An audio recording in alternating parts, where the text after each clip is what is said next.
Napakasarap nito guys. Tara, turo ko sa inyo kung paano ko siya ginawa. Ayan, luto tayo ngayon. Ayan, gagamitin natin giniling at saka lotus root. Ito yung lotus root dito guys sa Hong Kong.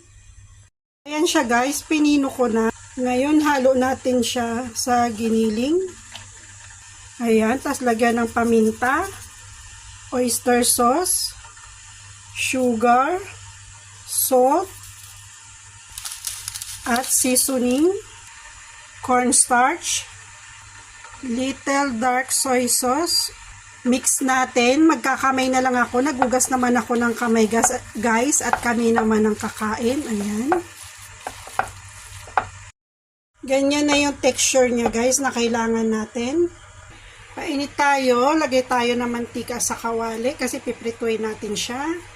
Ayan na siya guys. Binilog-bilog ko siya.